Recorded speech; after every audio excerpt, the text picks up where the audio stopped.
Robert arrived at his Aunt Carol's house earlier than usual. It wasn't something he normally did.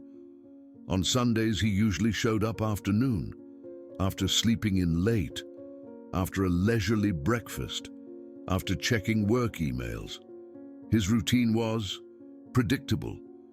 His life was orderly. Every Sunday at 1 o'clock sharp. Not a minute before, not a minute after.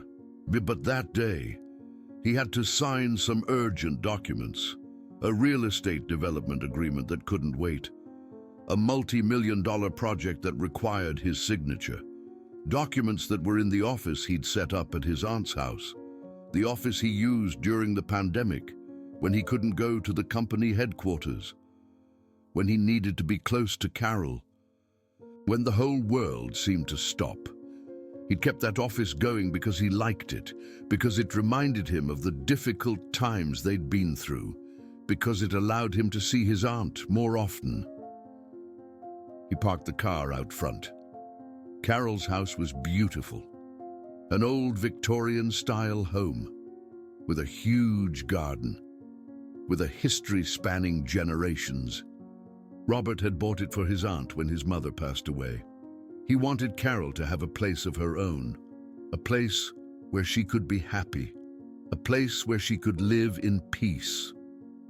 He didn't know that place had become a prison of pain and fear, a prison his aunt had built for herself. He walked toward the front door, and then he saw something through the window overlooking the garden, something that made him stop, something that left him speechless. His Aunt Carol was standing, without her cane, without her wheelchair, without the walker she'd been using for the past 4 years. She was standing in the garden, with her arms outstretched, making slow movements. Movements he hadn't seen in 6 years, and the housekeeper was beside her, guiding her, steadying her when she looked like she was about to fall, encouraging her to keep going. Robert couldn't believe what he was seeing. He just stood there, like a statue, looking through the window, watching his aunt do something that the best doctors in the country had said she'd never do again. Walk without pain. If you've ever felt like pain defines you, stick around until the end of this story. Because what happened in that garden changed everything Robert thought he knew about his aunt's illness. Let me tell you how it all began. Carol was diagnosed with lupus 15 years ago. Systemic lupus erythematosus, SLE. An autoimmune disease where the body attacks its own tissues. The immune system that was supposed to protect her had become her enemy. It attacked her joints. It attacked her organs. It attacked everything it found, like an army that doesn't distinguish between friends and foes. Carol was 37 years old when she received the diagnosis. She was at the peak of her career. She had been a professional ballerina for 20 years. She had danced in the best theaters in the country. She had traveled the world with ballet companies. She had dedicated her life to movement, to grace, to the beauty of the human body. And suddenly, her body was telling her she couldn't trust it anymore. At first, it wasn't so bad.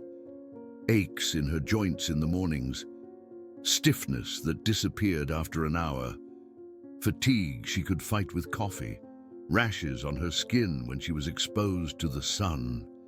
Things she could manage, things she could live with, things that didn't prevent her from dancing. She had to give up professional ballet at 40, not directly because of the lupus, but because her body just didn't respond the same way anymore. But she kept teaching. She kept dancing in her house. She kept moving, because movement was her life. It was her identity. It was everything she knew.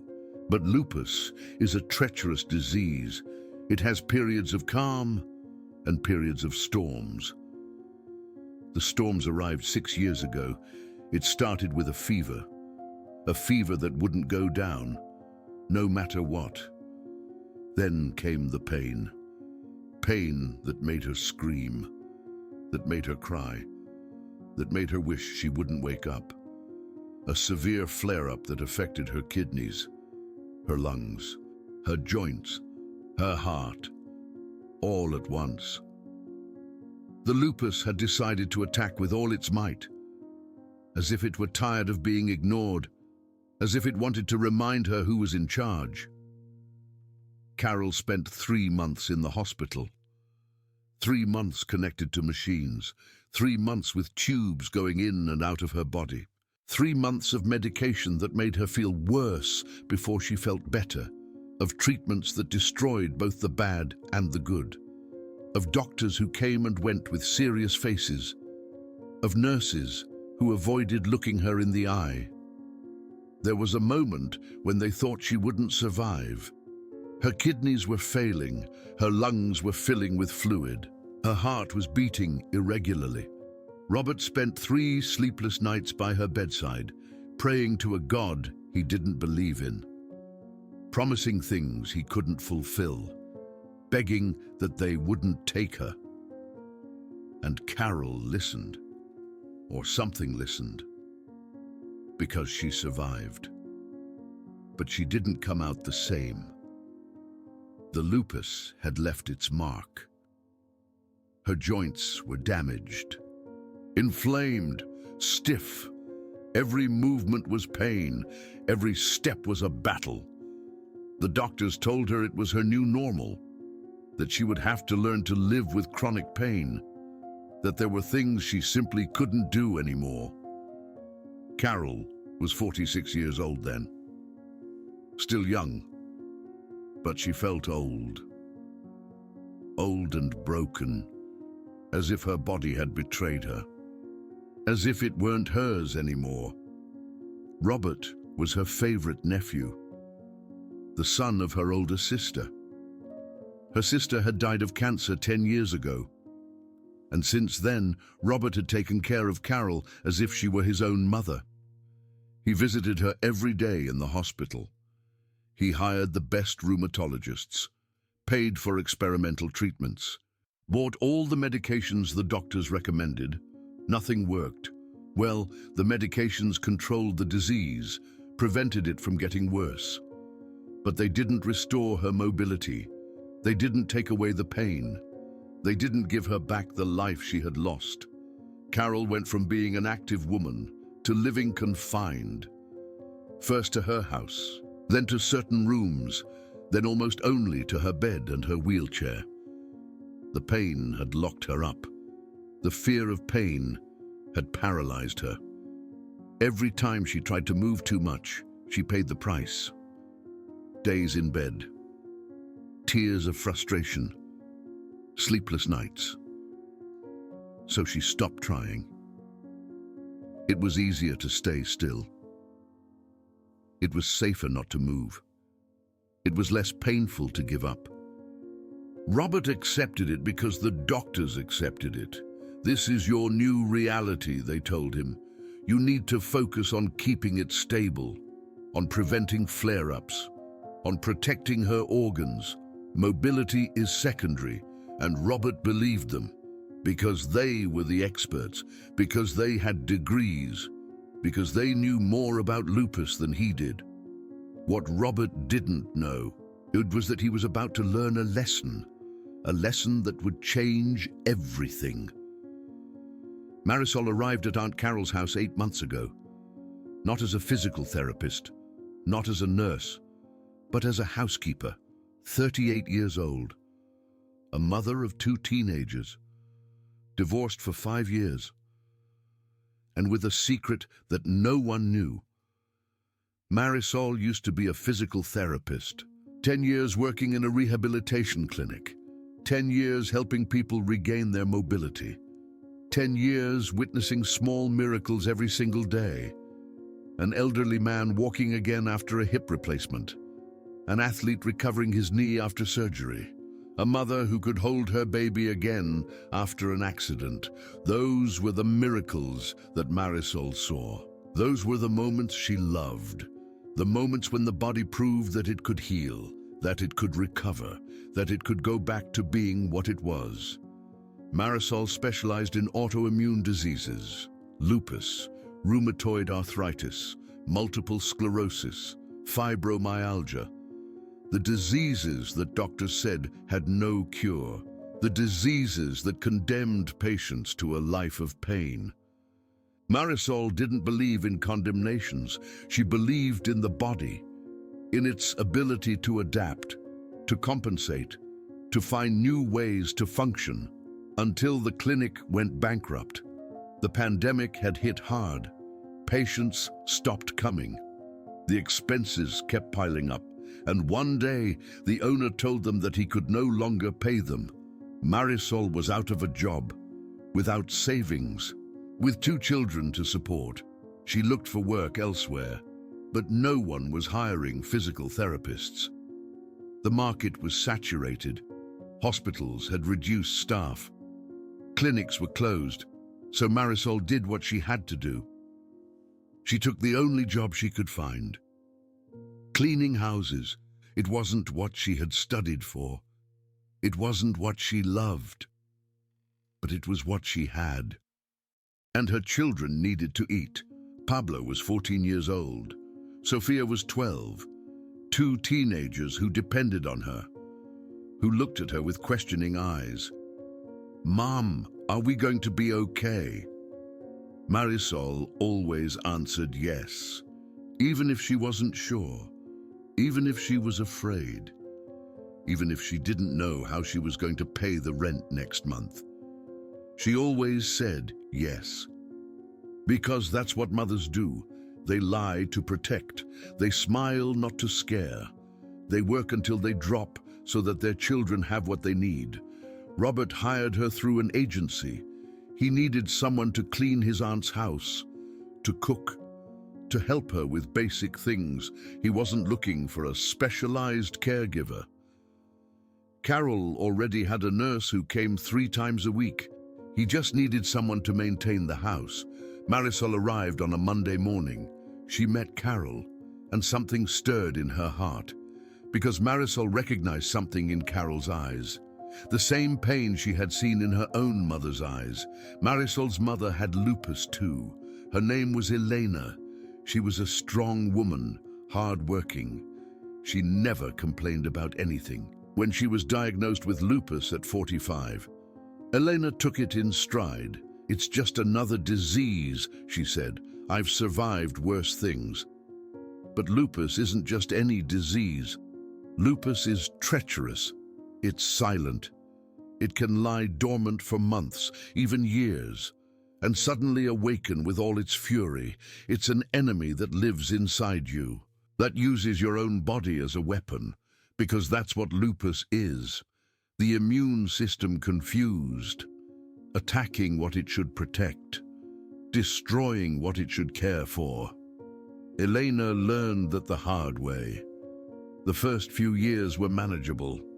Fatigue, pain in the joints, spots on the skin when exposed to the sun.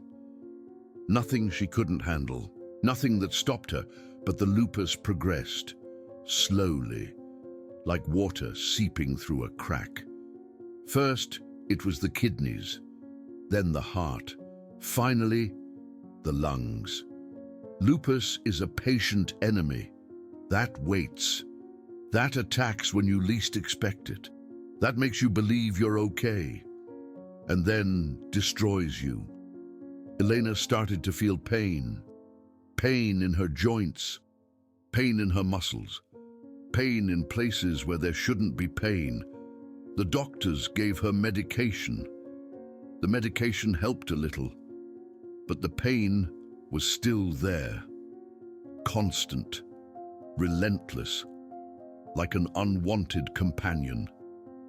Elena stopped moving, not because she couldn't, but because it hurt too much. Every step was torture. Every movement was a battle. So she stayed still, thinking that rest would help her, thinking that if she didn't move, the pain would go away. But the rest made everything worse. Her muscles atrophied, her joints stiffened, her body forgot how to move. She died 12 years ago. Kidney complications. Lupus destroyed her kidneys, but Marisol always thought it was the rest that killed her. The stopping of movement, the surrendering to the pain, the believing that there was nothing to do. And Marisol couldn't do anything. Back then, she was 26 years old. She didn't know about physical therapy. She didn't know how to help her move.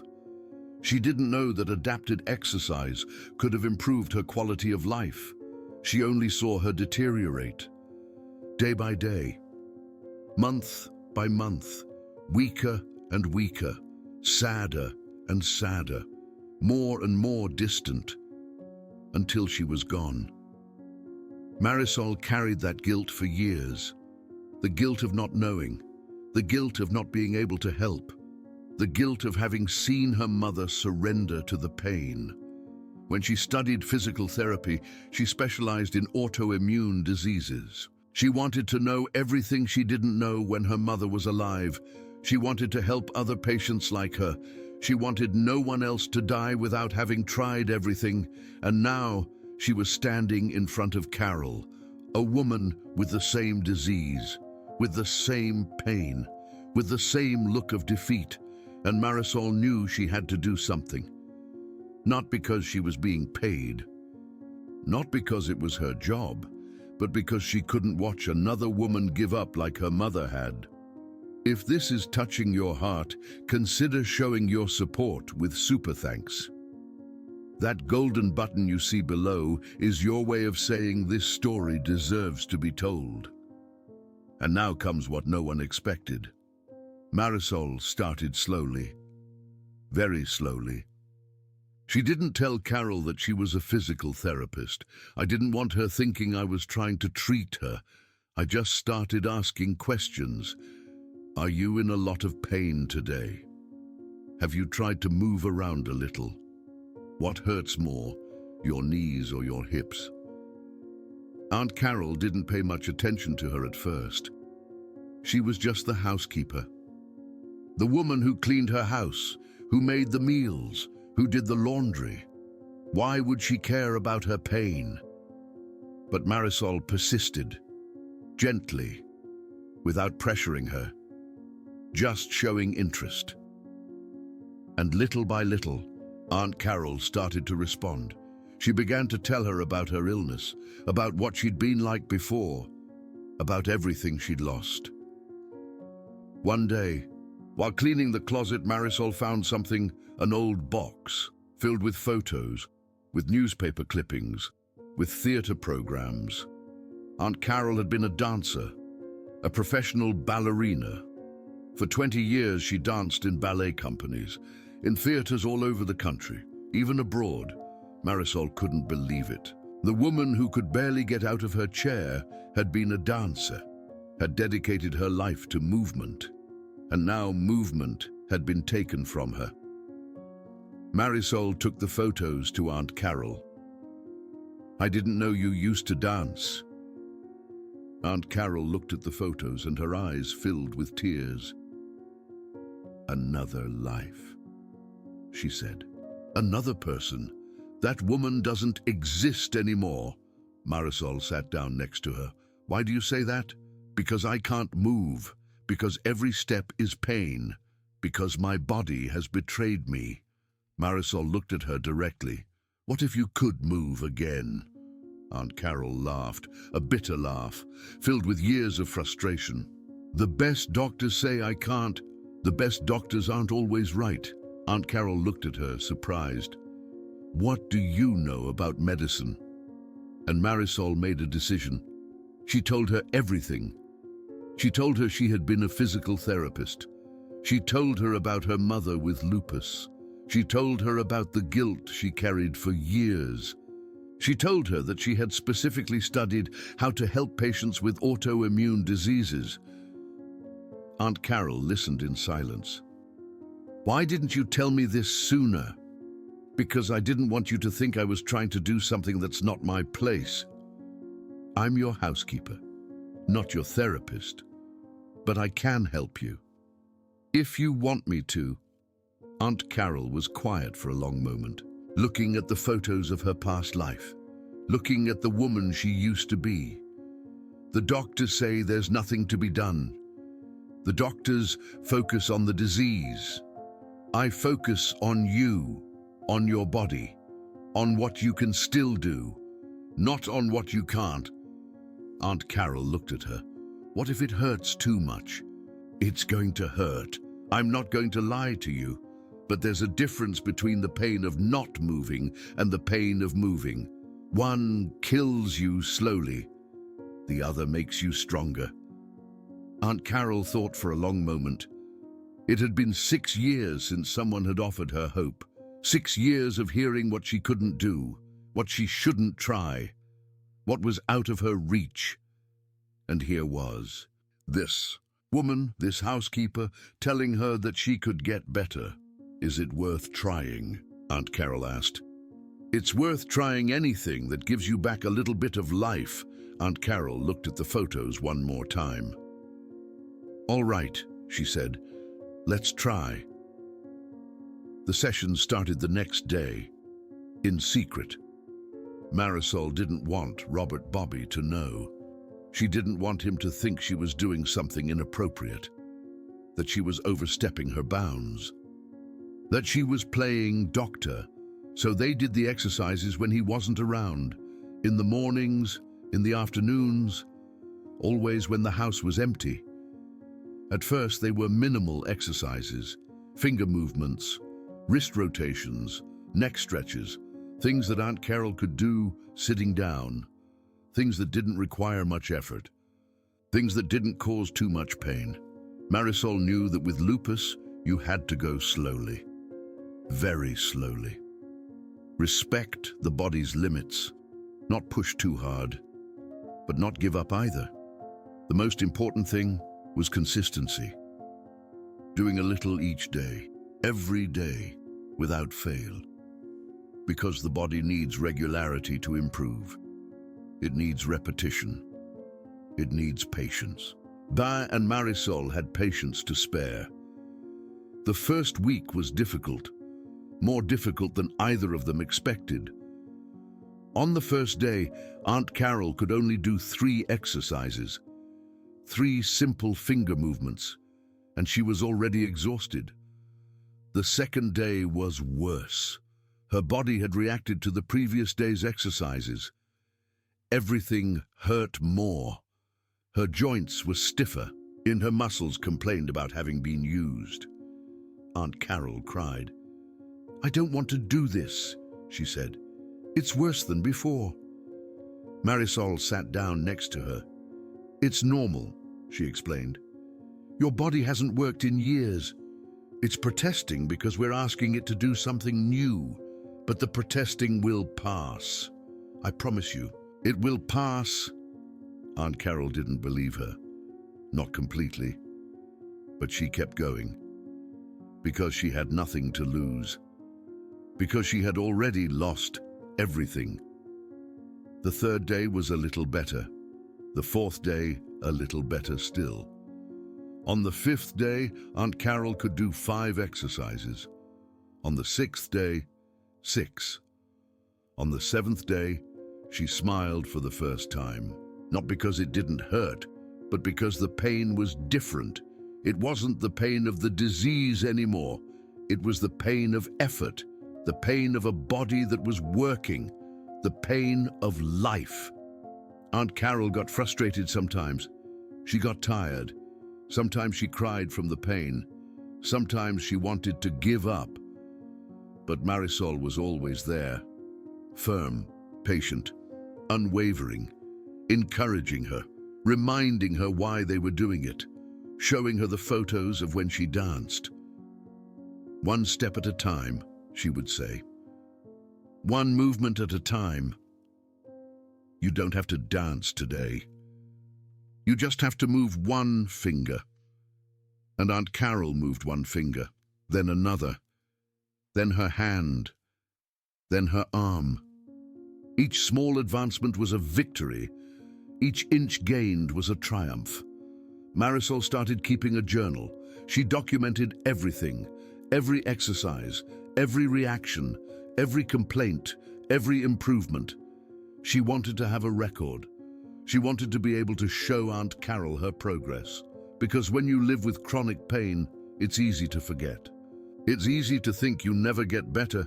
It's easy to give up because you don't see the changes. But the changes were there. Small, almost invisible, but real. After a month, Aunt Carol could move her arms without severe pain. It was a small change, invisible to someone who didn't know her story.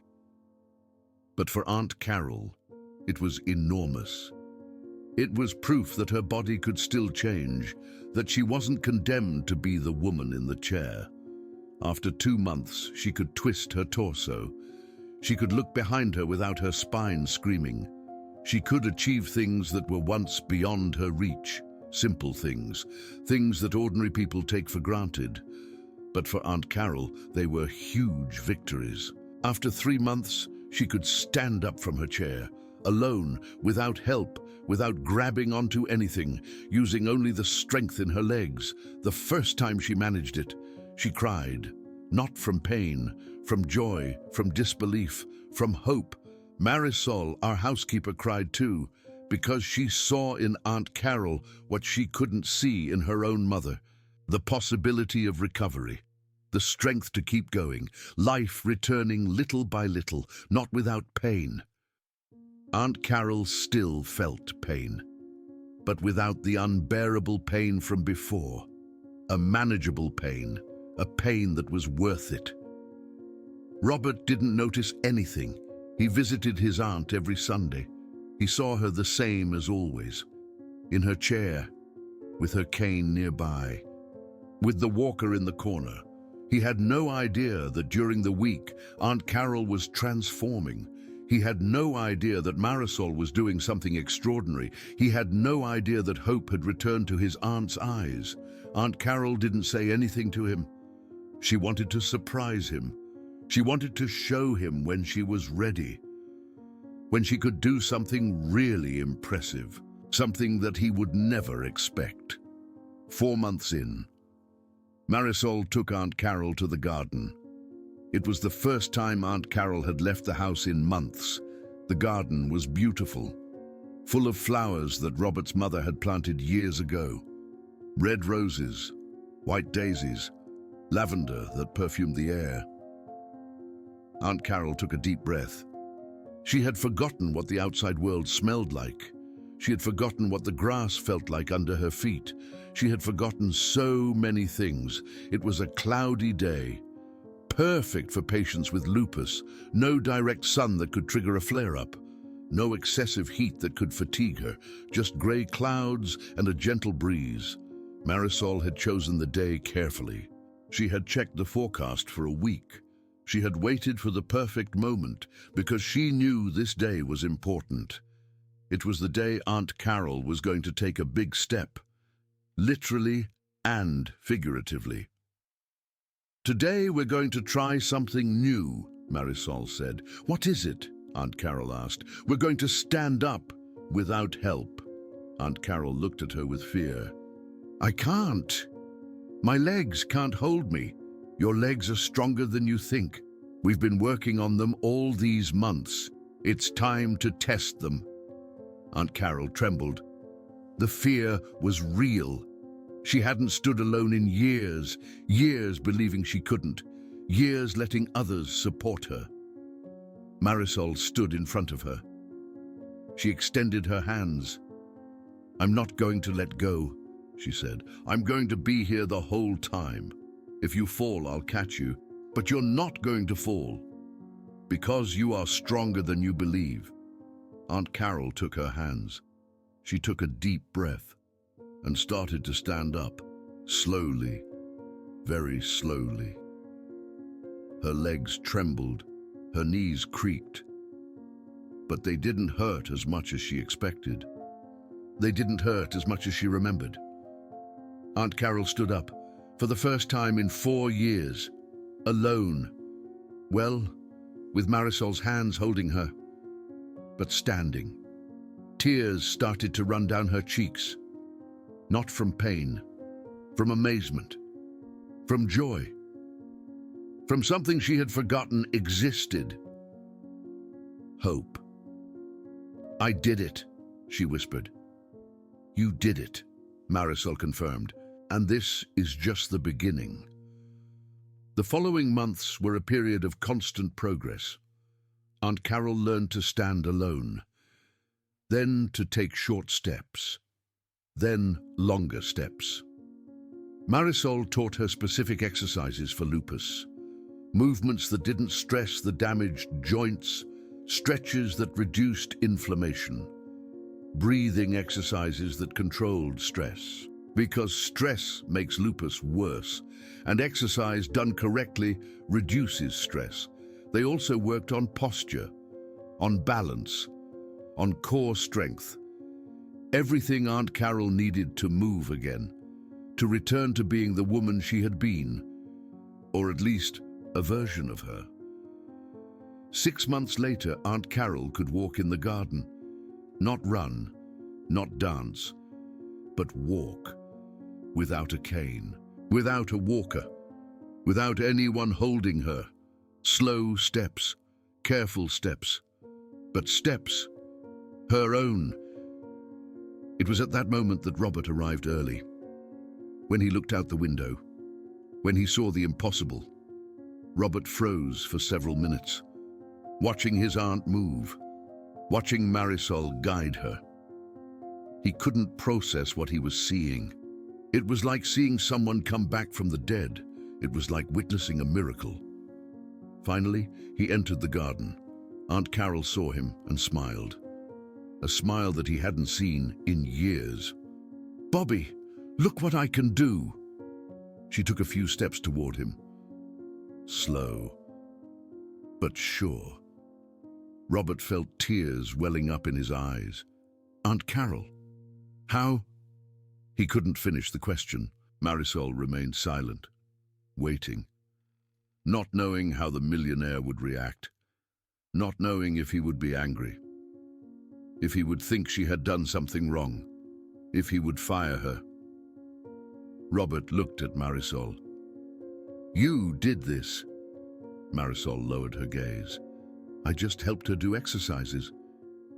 Exercises that the doctors never mentioned. Exercises that no one thought to recommend." Robert approached his aunt. He hugged her, carefully, tenderly, with all the gratitude he felt. "How is it possible?" he whispered. "I stopped believing it was impossible," Aunt Carol said. "That's what changed." Robert looked at Marisol again. "Who are you really?" And Marisol told him everything. She told him about her career as a physical therapist, about the clinic that went bankrupt, about her mother with lupus, about the guilt that haunted her, about why she couldn't stand by and watch Aunt Carol suffer. Robert listened to her in silence. Every word, every explanation, every piece of the story. "Why didn't you tell me?" he asked at the end. "Because it wasn't my place. I'm your housekeeper, not your doctor, not your therapist. I just wanted to help." Robert was quiet for a moment, processing everything. "You gave my aunt her life back. She gave it back to herself. I just showed her the way." "It's the same thing." "It's not the same thing. If she hadn't wanted to try, none of this would have happened. The credit belongs to her." Robert looked at his aunt. He saw her smile. He saw her move. He saw her alive in a way he hadn't seen in years. And he understood something. He had spent millions on doctors, on treatments, on medications, and nothing had worked as well as these simple exercises. Not because the doctors were bad, but because they had focused on the wrong thing. They had focused on the disease, on controlling it, on preventing it from getting worse. But they had forgotten the person. They had forgotten that Aunt Carol was more than just her lupus. That she had a body that yearned to move. That she had a spirit that desired to live. Marisol hadn't forgotten that. Because she had seen her own mother forget it. Because she had witnessed what happens when you surrender. And she didn't want Aunt Carol to go through the same thing. If you've made it this far, it's because this story is touching you. So let me tell you what happened next. Robert wanted to validate what he had seen. Not because he doubted it, but because he wanted to understand. He wanted to know if this was sustainable, if Aunt Carol could continue to improve, if there was any risk they weren't seeing. He called his aunt's rheumatologist, Dr. Carmen Vega, a specialist with 30 years of experience. He asked her to come and see Aunt Carol to evaluate her current condition. The doctor arrived expecting the usual, a patient with chronic pain, limited mobility, reduced quality of life. What she found left her speechless. Aunt Carol greeted her standing up, walking towards her, with slow but sure steps. The doctor couldn't believe what she was seeing. "Mrs. Dolores." "How?" Aunt Carol smiled. "I have an excellent teacher." The doctor examined Aunt Carol. She checked her joints, her range of motion, her muscular strength. Everything had improved, dramatically. The inflammation levels were the same. The illness was still there. But the body had learned to function better. It had gained strength, flexibility, endurance. The doctor looked at Marisol. "What kind of exercises have you been having her do?" Marisol explained everything. The low-impact movements, the gradual stretches, the progressive strengthening, the balance exercises, the daily consistency. The doctor nodded with each point. "This is exactly what medicine recommends for patients with lupus." "Then why didn't anyone recommend it to my aunt?" Robert asked. "Because recommending isn't enough. You need someone to implement it. Someone who is there every day. Someone who motivates the patient. Someone who adapts the exercises to how she feels that day. Doctors don't have time for that. We see patients for an hour each month. We give instructions, but we can't be there when they follow them, or when they don't follow them." "Most don't follow them, do they?" Marisol asked. "Most don't, because it hurts, because it's difficult, because nobody teaches them how to do it properly. But you did it. You were there. You didn't let her give up. And this is the result." The doctor looked at Aunt Carol with admiration. "You are incredible, Mrs. Dolores. I didn't do anything special. I just followed Marisol's instructions. That's exactly what's special. Following instructions when it hurts. Keeping trying when you want to give up. That requires more strength than most people have." Aunt Carol looked at Marisol. "She gave me that strength. She reminded me who I was. She showed me that there was still something worth fighting for." The doctor took notes, many notes. She asked Marisol for permission to document the case. She wanted to present it at a medical conference as an example of the importance of adapted exercise, as proof that patients with lupus can improve, as a reminder that medicine isn't just medication. Marisol agreed with one condition, that the case be used to help others, not to show off, to teach, to inspire other patients to try. The doctor promised that it would be. After that day, things changed. Robert promoted Marisol. She was no longer a house cleaner. She was Aunt Carol's personal caregiver, with a professional nurse's salary, with health insurance for her and her children, with flexible hours so she could be with her family, with recognition for what she had achieved. Robert also did something else. He paid for Marisol's certification. It turned out that her physical therapist license had expired During the years cleaning houses, she hadn't been able to pay for recertification. She hadn't been able to take the required courses. She hadn't been able to maintain her license. It was as if her career had died. Robert gave her that career back. He paid for the courses. He paid for the exams. He paid for everything needed so that Marisol could officially be what she had always been: a physical therapist, a healer, a person who could change lives. Marisol cried when Robert gave her the news. Not because she cared about the money. Well, she did care about it. She had 2 children to support.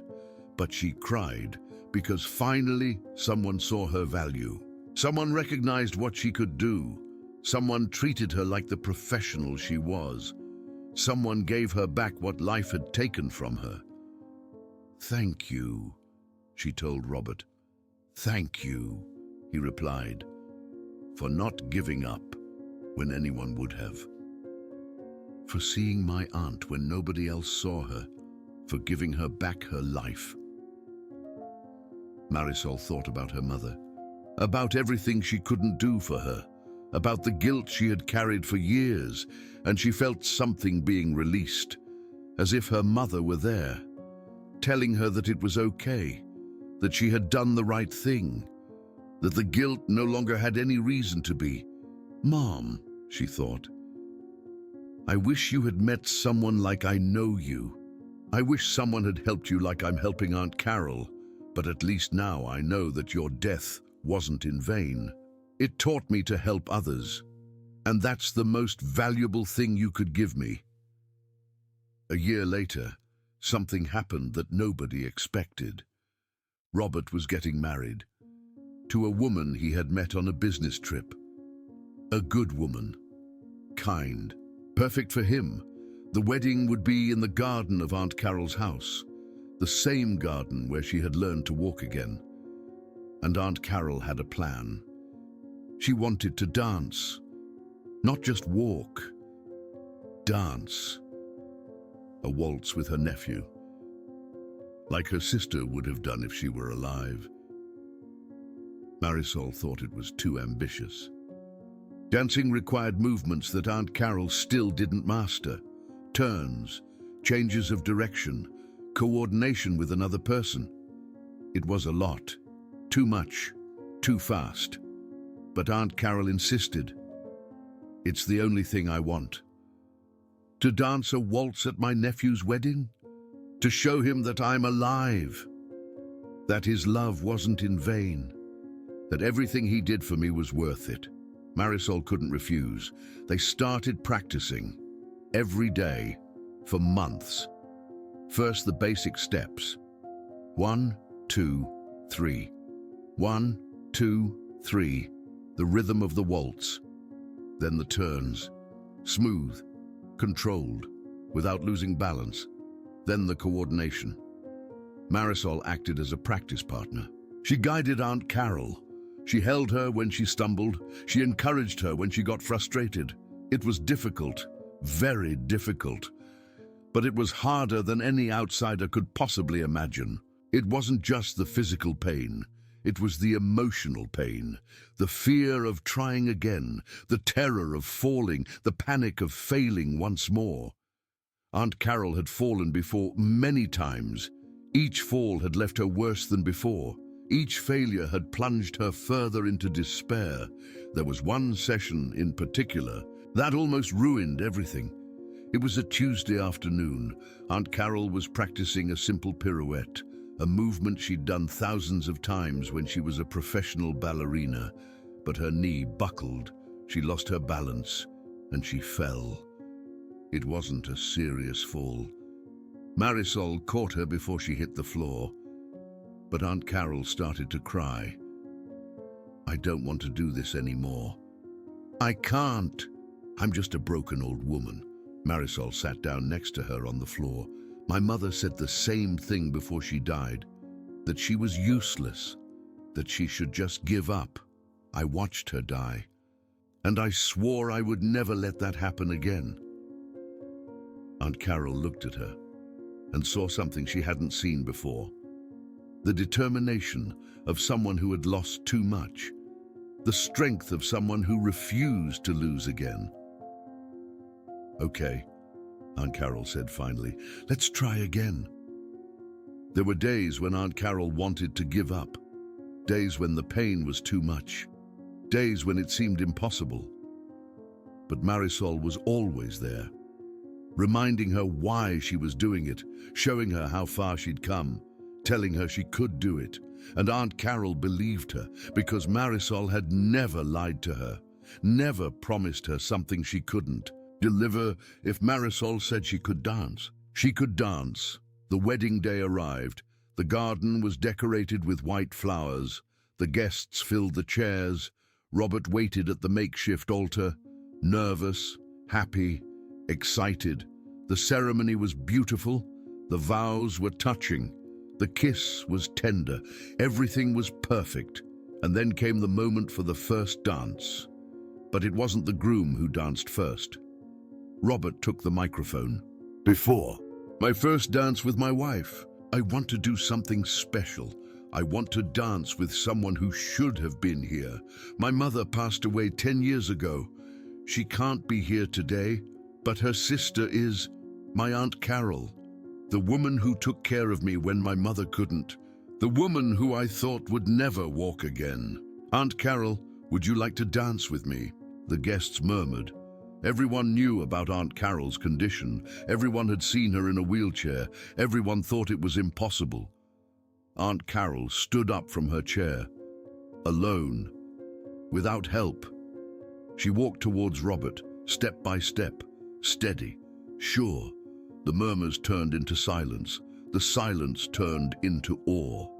The awe turned into tears. Aunt Carol reached Robert, took his hands, and the music started. A waltz, soft, beautiful. And Aunt Carol danced, not like before, not like when she was a professional, but she danced. Slow steps, careful turns, but she danced with her nephew. At his wedding, like her sister would have done. Robert cried as he danced. He couldn't help it, seeing his aunt there, moving, alive. It was more than he had ever dreamed of. The guests started to applaud Anne. Applause that grew louder and louder, that filled the garden, that celebrated something more than a dance. It celebrated life, hope, the strength of the human spirit.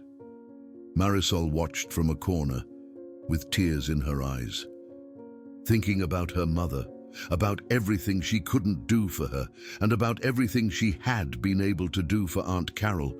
The guilt was gone. In its place was peace and gratitude for the opportunity to redeem the past, to turn pain into purpose, to make her mother's death mean something. The waltz ended. Aunt Carol and Robert hugged. The applause continued. Some guests stood up. Others remained seated because they were crying too much. They had witnessed something more than a dance. They had witnessed a miracle, not a divine miracle, a human miracle. The miracle of perseverance, the miracle of love, the miracle of refusing to give up. And Aunt Carol looked towards where Marisol was standing, found her crying too. Tears streaming down her cheeks, tears of joy, of pride, of peace. Aunt Carol gave her a smile that said everything.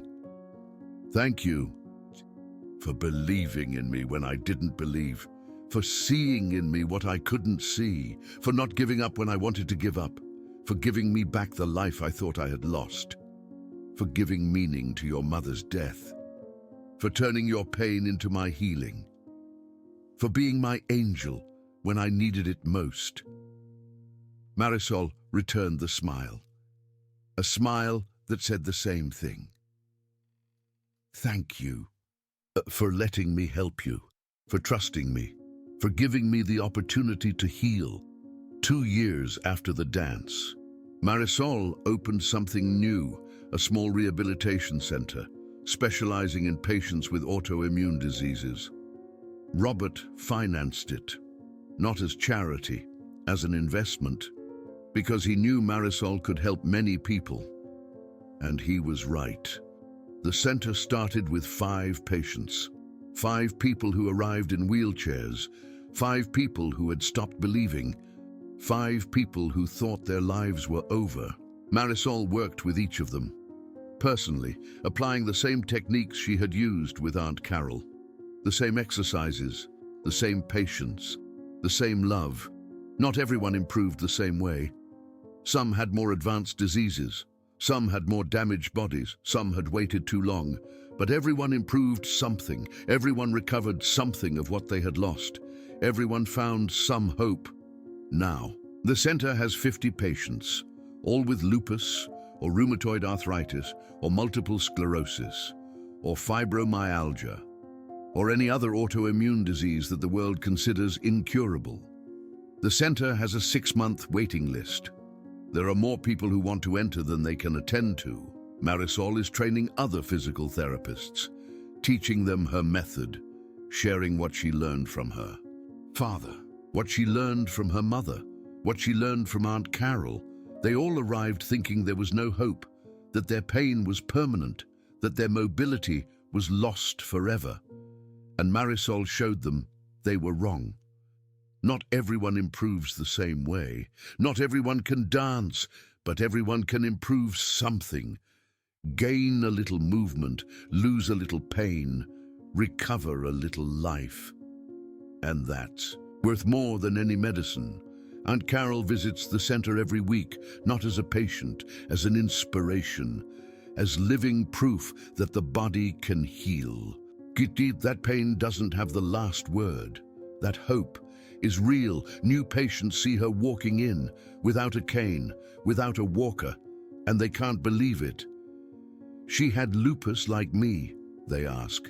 I still have it, Aunt Carol replies, but it doesn't define me anymore. She tells her story to the newcomers, shows them the photos of when she was in a wheelchair, shows them Marisol's journal with the record of her progress, shows them what is possible, gives them the hope that she once lost. Some cry when they hear her. They cry because for the first time, someone is telling them they can get better, that they aren't doomed, that there's life after pain. My body betrayed me, she tells them. But I didn't give up, and you shouldn't give up either, because there is life after pain. There's movement after paralysis. There's hope after despair. You just have to believe and work every single day, one step at a time. And so ends this story, not with a magical miracle, not with an impossible cure, not with a movie ending where everything is perfect. Aunt Carol still has lupus. She always will. The disease hasn't disappeared. The antibodies are still attacking her body.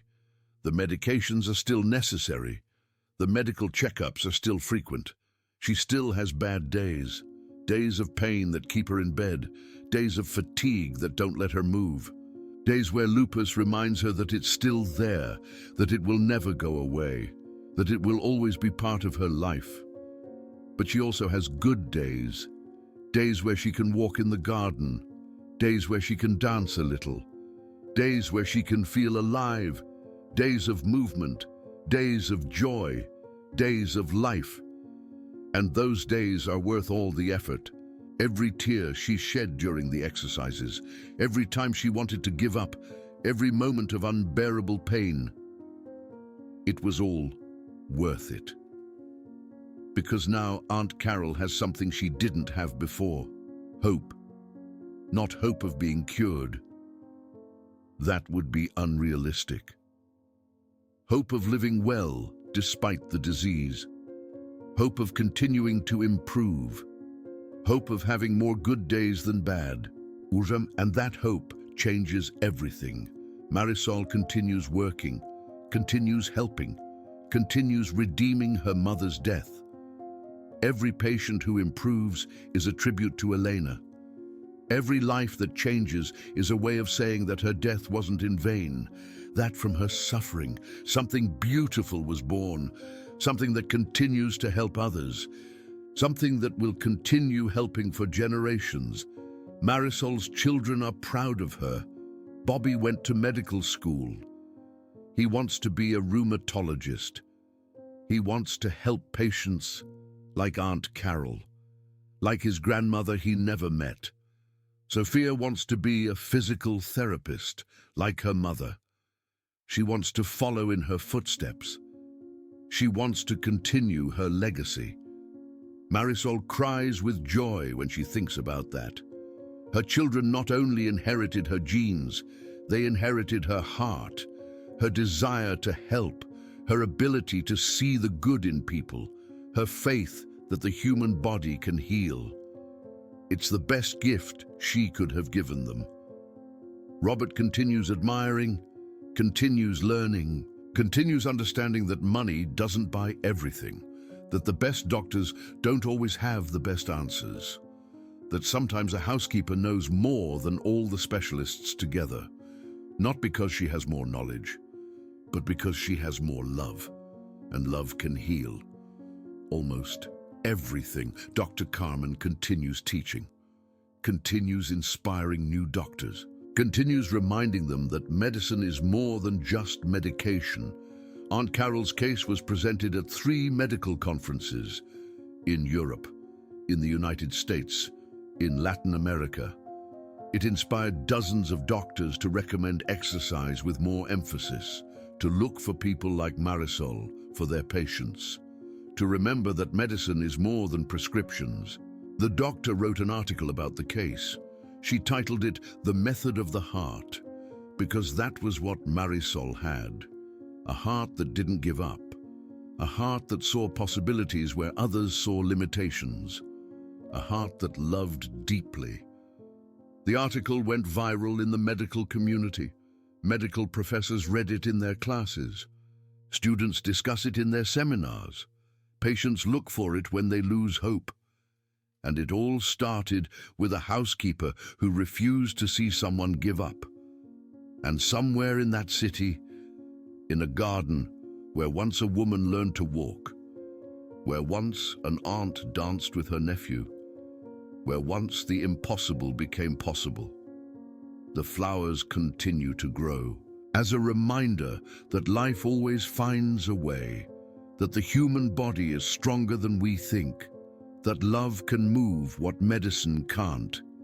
If this story touched your heart, I want you to remember something that Marisol learned from her mother, something that Aunt Carol learned from Marisol, something that I'm now teaching you.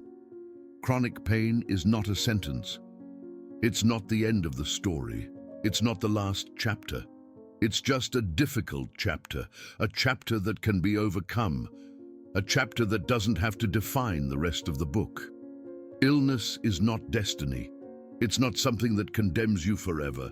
It's not something that takes away your ability to live. It's an obstacle, a big obstacle. But obstacles can be overcome. They can be bypassed. They can be crossed. The body can always improve. Always. No matter how much time has passed, no matter what the doctors say, no matter how impossible it seems, the human body is incredible. It has a capacity for healing that most don't know about. It has a strength that is only activated when someone believes in it. It just needs the right opportunity, the right person, the right faith. Marisol didn't have a clinic when she met Aunt Carol. She didn't have an updated degree. She had nothing more than her knowledge and her heart. And with that, she changed a life. You can do it too. You don't need to be a doctor. You don't need to be a therapist.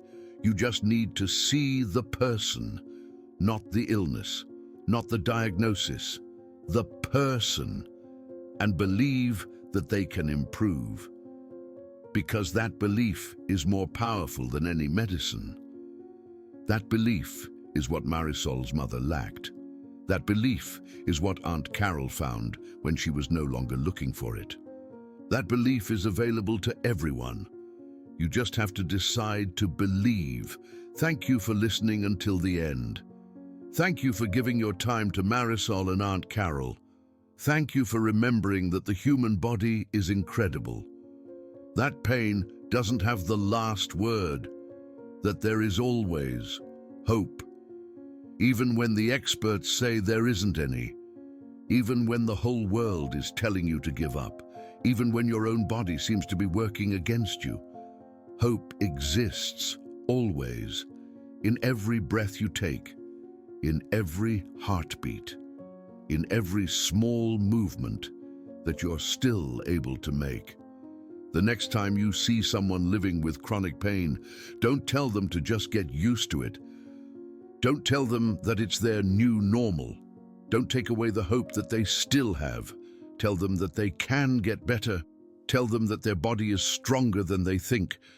Tell them that there are people like Marisol in the world, people who believe when no one else does, people who see possibilities when others only see limitations, people who have the heart to never give up.